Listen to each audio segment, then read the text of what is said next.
If treat time feels like a guessing game and nothing seems to land right, it might not be your dog being picky, it might be their body asking for help.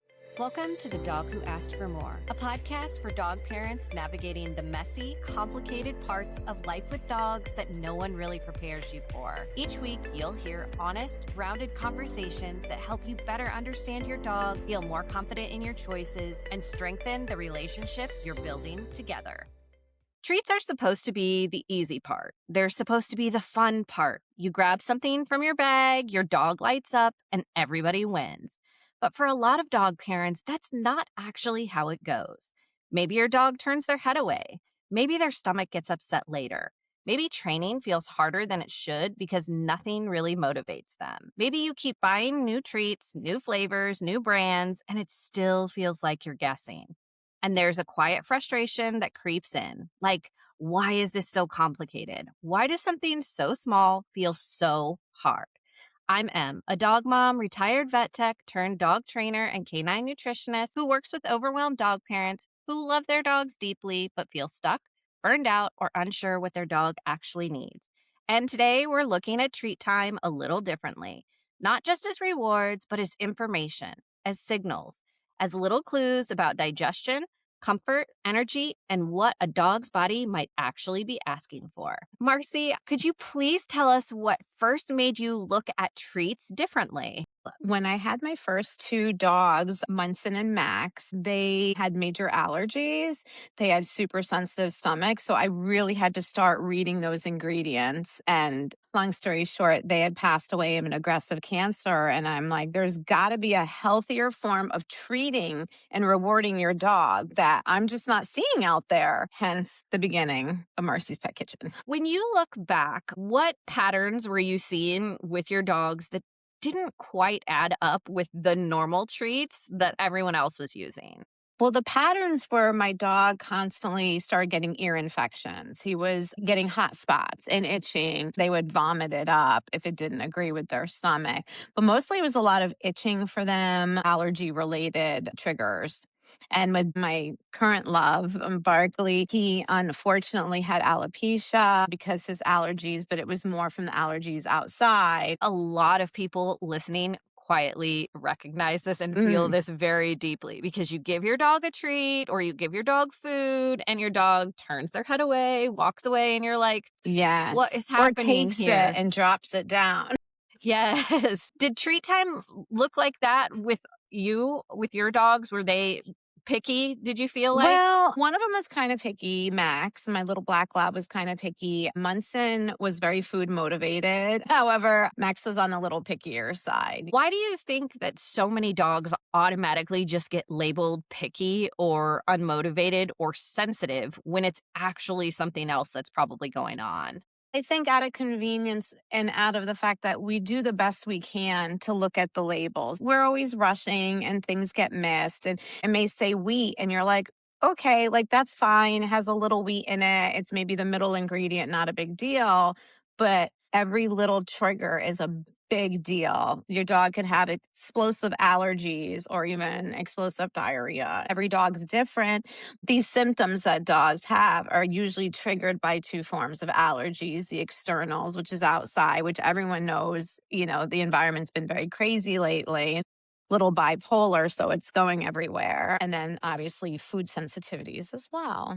I see this a lot with my own dogs when treats don't land the way that I expect. And that's usually my first clue that something else is going on underneath. Fitz, like you said, you had ear. Hmm. And Fitz went through urinary tract infections, ear infections. He did some vomiting and diarrhea as well. And I really have to be very selective. But what I also Yes. learned is that Fitz is allergic to storage mites. So he can't eat things that are stored I've for a never long heard period of of time, that. which is part of the reason that he doesn't eat kibble at all anymore Yeah. because you can't store kibble without getting storage mites, which means allergic reaction every single Yeah. meal, which is Every it's time. not fair to Yeah. him. Absolutely. Where do you think that self-doubt shows up the most for people when it comes to choosing something that's nutritional for their dog? I honestly feel that if someone's not certain about something, it means they don't know it and they're not educated well enough. And that's okay. It's the desire to want to learn a little bit more.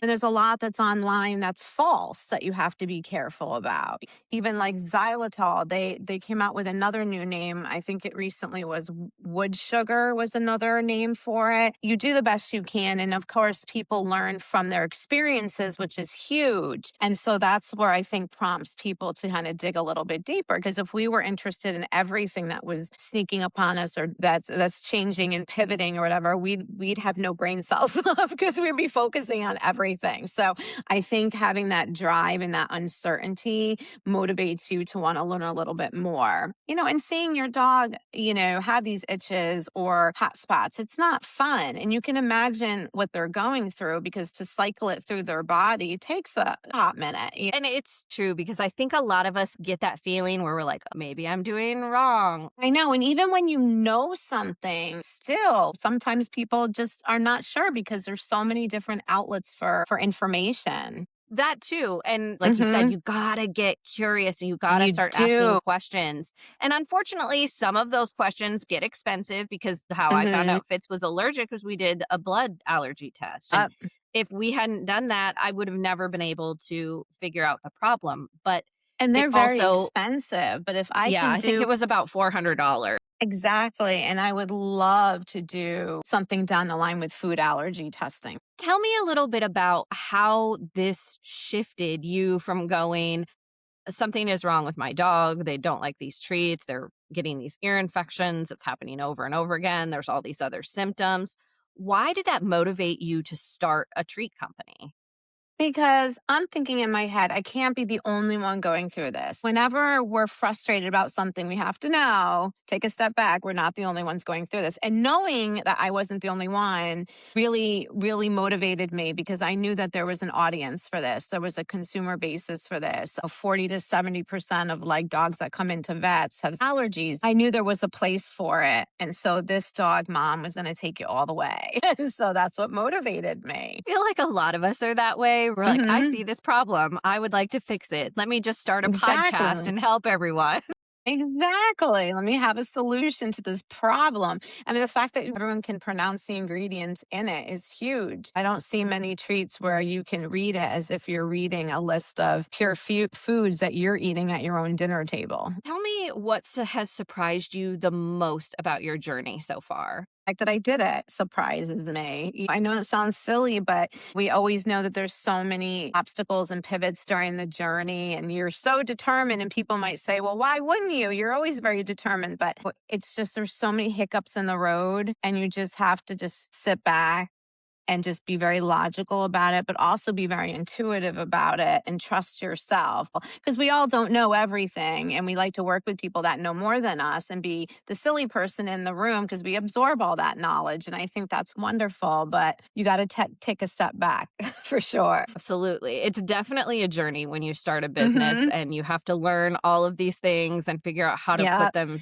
But I had together for done lots of research, for a long time, and then combined with my natural gifts to be able to brand and market and advertising, it came together nice. that's part of the journey, right? Like it has to Yes, that's be how we a little learn. challenging for it to be worth it, for sure. Tell me something that you wish more dog parents understood about treats that they probably don't even think about yet. I would have to say, and it sounds very cliche, but pay attention to what's in them. Like, read the labels. If you don't know, ask a friend, ask your vet. We have a blog on our site where we discuss things, but there's many sources out there that are wonderful that you can go to. Paying attention to those ingredients, and if you have a question, like, it doesn't hurt to take 5 seconds and research it. It's really a challenge, but the more wholesome you go, the better it is. Let's talk a little bit about the treats themselves. Sure. Here's a bag of your treats. Mhm. We have the peanut butter ones. These are like our favorite. So, Mm. first of all, I just want to talk about the fact that it's all natural, gluten free, no allergens, additives, or preservatives, and they're low glycemic and gentle on digestion. So, dogs who have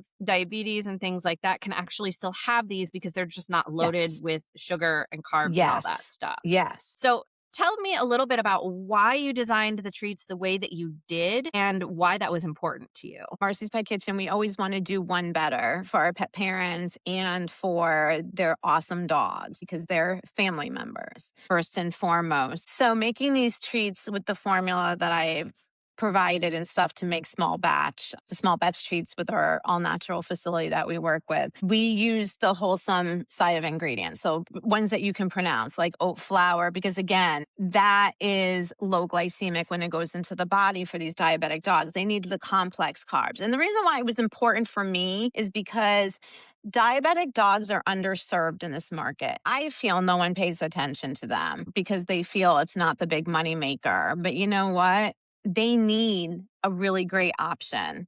They need a wholesome option. What's wrong with a dog who's completely healthy eating a superfood treat that's low glycemic? There's nothing wrong with it. The more wholesome you get, the more inclusive your treat becomes. And so, because we don't have sugars in there that are incredibly high, it doesn't trigger the diabetic dog. It's not necessary for any dog to have that, the salt and the sugar and things of that nature. It is completely underserved because diabetic dogs, they get put on specific diets and then that's all they're allowed to have. You're I know, and supposed the to pet divvy out their parents are like, "I treats. wanna give you a variety, but there's nothing out there." Yeah, and because if you can only have whatever the food that you prescribe is, that's their treat, that's their meal, that's Yeah. everything. And can you imagine that being your 24/7? Like that would be God, horrible. no, that'd be awful. There's no such thing as DoorDash in their world. Obviously, we've had your treats many times before. We love your treats. But what I wanted to do Thanks. today was I'm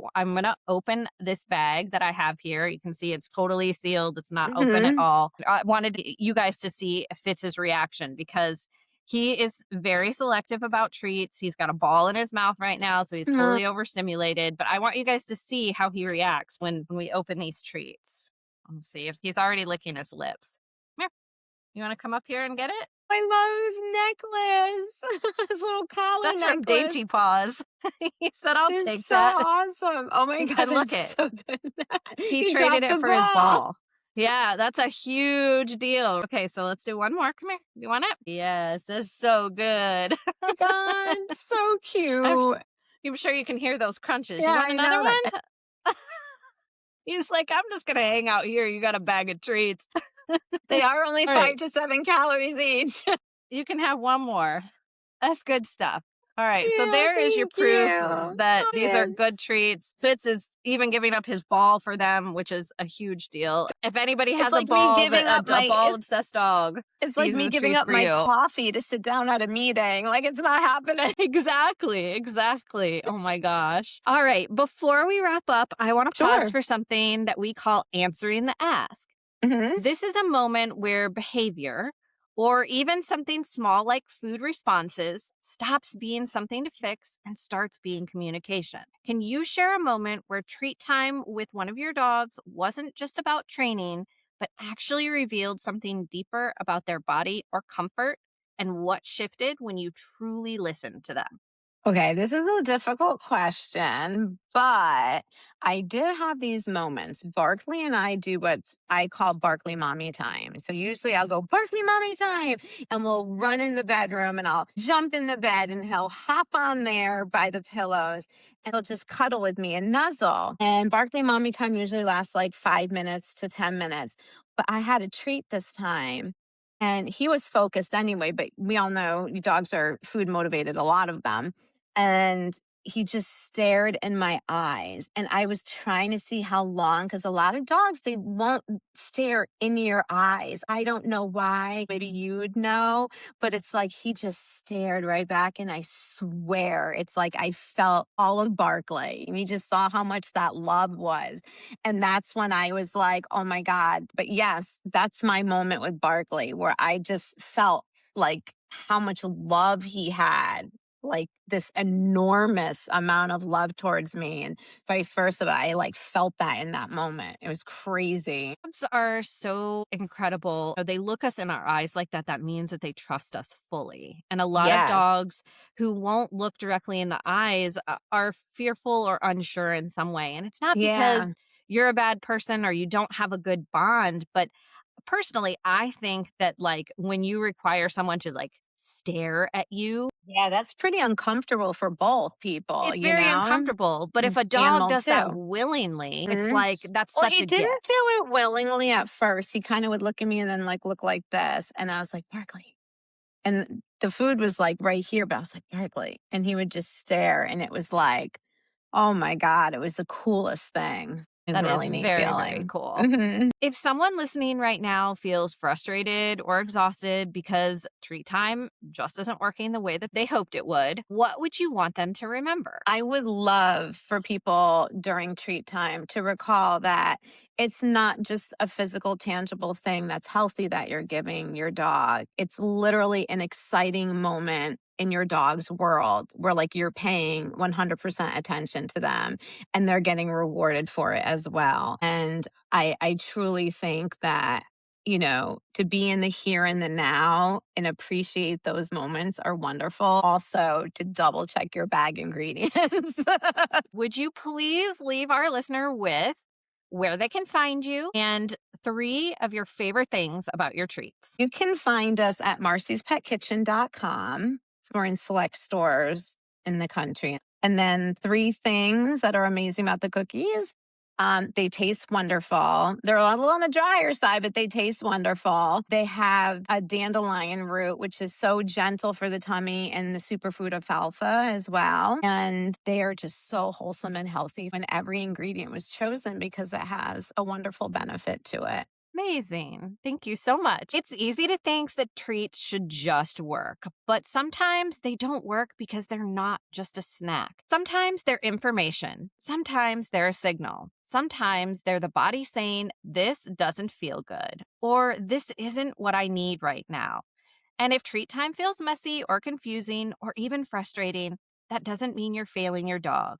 It means you're paying attention. And that attention, that willingness to notice and adjust is actually one of the most loving things you can offer your dog. If you ever want help thinking through what your dog's food or treat choices might be communicating, that's exactly what we talk about on Clarity Calls. The link's in the description whenever you need it.